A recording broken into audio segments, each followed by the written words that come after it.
Imagine taking a breath so cold it could freeze your lungs solid. Welcome to Yakutia, specifically the village of Oymyakon, officially the coldest permanently inhabited place on Earth. We're not talking about a chilly winter day.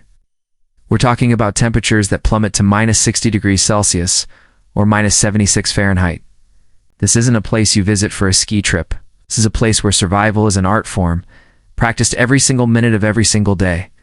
Today we're going to spend 24 hours here to show you what life is truly like at the edge of human endurance.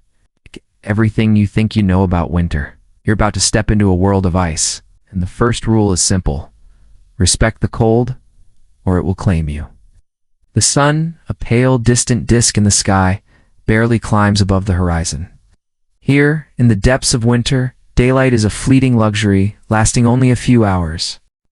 The moment you step outside, the cold is a physical force. It bites at any exposed skin with a ferocity that feels personal. Your eyelashes and beard, if you have one, frost over in seconds, creating a delicate but dangerous mask of ice. The air is so still and dense that you can hear the whisper of your own breath freezing as it leaves your mouth. A phenomenon locals call the whisper of the stars? It's a poetic name for a deadly reality. Just breathing the air directly is a risk. The extreme cold can cause your lungs' alveoli to hemorrhage. That's why you'll see everyone wearing thick scarves or masks, warming the air just enough before it enters their bodies. Getting dressed here isn't a choice. It's a calculated procedure. It's all about layers, but not the kind you'd wear for a snowy day in the city. We start with thermal underwear, followed by wool, and then another layer of fleece. But the real armor is the outer layer. We're talking heavy-duty fur coats, often made of reindeer or Arctic fox, and Valenka traditional felt boots that are surprisingly effective at insulating your feet. Gloves are essential, but even the best ones aren't enough for long. Your fingers are the first to go numb, a constant painful reminder of the ever-present threat of frostbite. The whole process of getting ready to go outside can take up to 20 minutes. You can't just pop out to grab something from the car. Every trip outdoors is a mission that requires careful planning and preparation. So, how do you even get around? Well, cars are a lifeline, but keeping them running is a monumental task. You can't just turn your car off here, ever. Most vehicles are left running 24/7 during the coldest months. If you do shut off the engine, even for a short while, the battery will die. The tires can freeze solid and even crack, and the oil will turn into a thick, useless sludge. To combat this, many cars are kept in heated garages, a luxury not everyone can afford. For those who park outside, they often use blowtorches to carefully thaw out the engine block and other critical parts before even attempting to start it. It's a risky, painstaking process.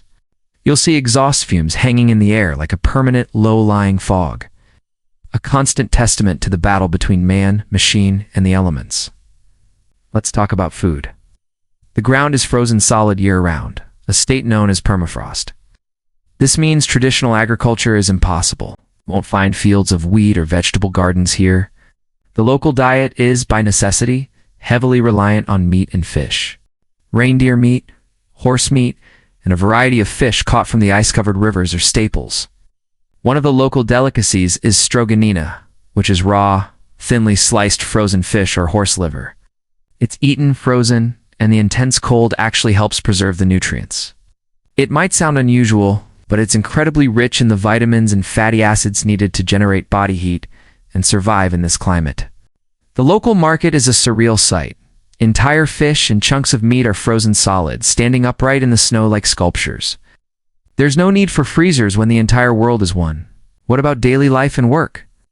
For the few thousand people who call this region home, life goes on. Kids go to school, though the school does close if the temperature drops below minus 55 Celsius. Can you imagine that being your snow day threshold?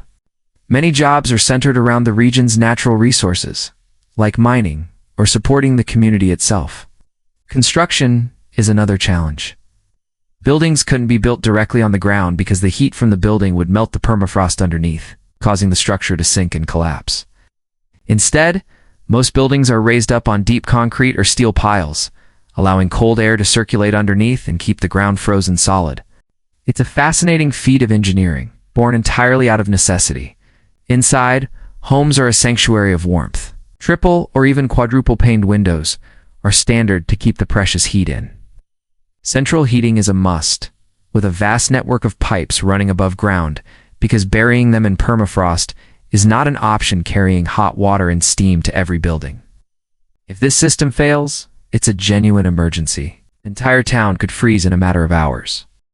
Life indoors is surprisingly cozy and modern, a stark contrast to the alien landscape outside. It's where the community comes together, sharing stories, meals, and the warmth that is so essential for both physical and mental well-being in such an isolated and extreme environment. The psychological toll of the darkness and confinement can be as challenging as the cold itself. As our 24 hours in Yakutia draw to a close, the pale sun sinks below the horizon once again, plunging the world into a long, frigid night. The whisper of the stars returns, a soft, crackling sound in the profound silence. Living here is a constant demonstration of human resilience, adaptation, and community. It's a life that demands respect for nature in its most extreme form. The people of Oymyakon don't just endure the cold. They have built a life, a culture, and a home in it. They have found a way to thrive where most of us wouldn't last a day. Their strength isn't just in their fur coats or their heated garages. It's in their knowledge, their traditions, and their unwavering spirit. This journey has been a humbling experience, showing us a side of our planet that few will ever see. It redefines the meaning of cold and gives a whole new perspective on the comforts we often take for granted.